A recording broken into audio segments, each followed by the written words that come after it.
হচ্ছে, ফলে গ্রামে কিন্তু একটা প্রণোদনা সৃষ্টি হয়েছে। তারপরে কমিউনিকেশনের জগতে, কমিউনিকেশনের মধ্যে পড়ে যে ইংরেজিতে যে কথাটি বলা হয় কনজিউমার আসপেক্টে, সেটা হচ্ছে যে সে ইয়েস টু গুড লাইফ। আমরা নীলফামারীতে ওখানে আমি দেখেছি কিন্ডারগার্টেন কাজ করছে, আমি ওখানে দেখেছি পাঠাগার কাজ করছে। তারপর আপনি দেখেছেন যে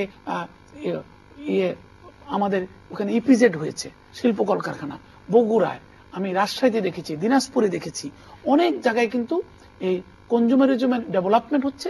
মানুষ কিন্তু অনেক কিছু করার চেষ্টা করছে, বহু ফসলি করার চেষ্টা করছে জমিকে, তারপরে সে ভেজিটেবল গ্রো করছে, সায়েন্টিফিক এগ্রিকালচারে এগিয়ে যাচ্ছে, এবং অনেক শিল্প কলকারখানা কিন্তু আদার দেন গার্মেন্টস আবার কিন্তু গ্রামাঞ্চলে চলে যাচ্ছে, এগ্রিকালচারকে কমার্শিয়ালাইজেশন করার চেষ্টা করছে। তো সেই ক্ষেত্রে আমার যে সম্যক উপলব্ধি, অবশ্যই আয়ের সুষম বন্টন আরো বেশি হতে পারত।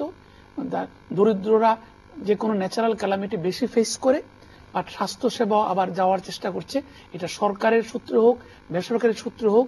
So overall saying yes to good life, এটা আমার মনে হয় যে আউটলুকটা, রেসপন্সটা ইমপ্রুভ করেছে। মামুন ভাই, একটা কথা কিন্তু পত্রিকায় আজকাল খুব লেখা হচ্ছে, অনেকেই লিখছেন যে মধ্যবিত্ত শ্রেণীর আকারটা দিন দিন কমে আসছে, মানুষ বেশি ধনী হচ্ছে অথবা দরিদ্র হচ্ছে। আপনার কি মনে হয়? এটা ট্রু, বিকজ বিভিন্ন ক্যালামিটিজ আমরা বিশ্ব ব্যাংক সহ অন্যরা দেখেছি যে দারিদ্র হ্রাসের প্রক্রিয়া শুরু হয়েছিল বিগত 10 বছরে, সেটা কিছুটা কমে গিয়েছে বিভিন্ন কারণে।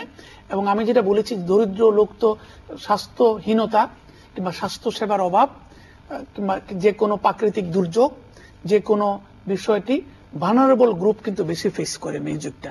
যেমনটি পরিবারে দেখা যাচ্ছে মেয়ে শিশুটি এই ধরনের ক্যালামিটি, এই ধরনের অ্যাডভার্স এনভায়রনমেন্ট কিন্তু বেশি ফেস করে। আমরা দেখেছি যে যদি পরিবারে একটি শহর হোক গ্রাম হোক, পরিবারে যদি একটি ছেলে একটি মেয়ে থাকে, বাবা মা চেষ্টা করে ছেলেটিকে ভালো স্কুলে পাঠাতে, তারপরে মেয়েটিকে। আবার যদি এরকম ইস্যু এসে যায় যেখানে দেখা যাচ্ছে যে একজনকে শুধু তারা এফোর্ড করতে পারবে, সেই ক্ষেত্রে কিন্তু মেয়েটির লেখাপড়া বন্ধ করে দেওয়া হয়।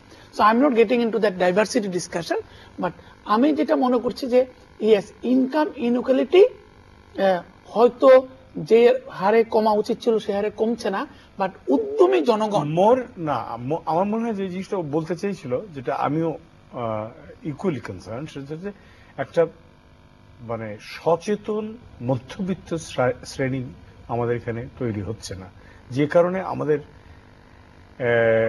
দেখে এসছি আমাদের বিগত 38 বছরের ইতিহাসে এবং পাকিস্তানে গত যেদিন থেকে তাদের জন্ম, পথ চলা শুরু, তখন থেকে এখন পর্যন্ত প্রায় আমরা একই রকম।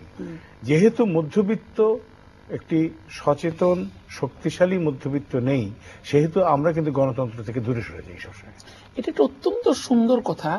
আপনি দেখবেন যেখানে আপনি যদি if you study the history of development in United Kingdom, আপনি দেখবেন যে রুরাল সারপ্লাসটা ইন্ডাস্ট্রিয়াল রেভলিউশনকে সাপোর্ট করেছে।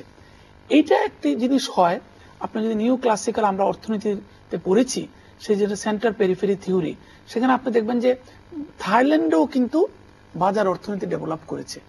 আজকে কিন্তু ভারতেও বাজার অর্থনীতি ডেভেলপ করছে, কিন্তু ভারতে আপনি দেখেন কি একটি ভ্যালু সেন্ট্রিক ডেভেলপমেন্ট দেখেন, যেটা থাইল্যান্ড আমরা দেখি না। আমি বিশদ আলোচনা যেতে যাচ্ছি না। যে কথা মানে খুব সুন্দরভাবে প্রফেসর মুজাফফর আহমদ একবার আমার সাথে টক শোতে বলেছিলেন যে ভ্যালু বেসড এডুকেশন যেটা ছিল সেটা এখন ভ্যালু অ্যাডেড এডুকেশন হয়ে গেছে। জি, তো এখানে আপনি সুন্দর hit the nail on the head.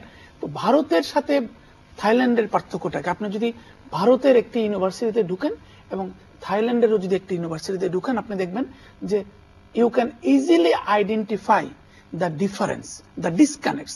সেখানে একটা ভ্যালু কাজ করে। এই ভ্যালুকে কে ধরে রাখে?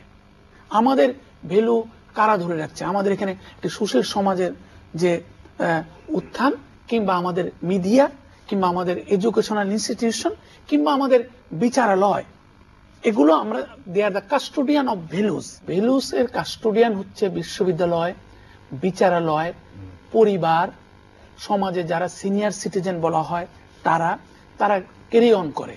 তারপর হচ্ছে আমরা কিভাবে এসেছি। বাংলাদেশে যদি আমরা দেখি যে ক্ষেত্রে আমাদের একটি, যেমন আমরা বিভিন্ন কারণে বাজার অর্থনীতি কিংবা প্রতিযোগিতামূলক অর্থনৈতিক ব্যবস্থার দিকে এগিয়ে যাচ্ছি, আমরা আমরা কিন্তু একটা মাঝামাঝি অবস্থানে আছি।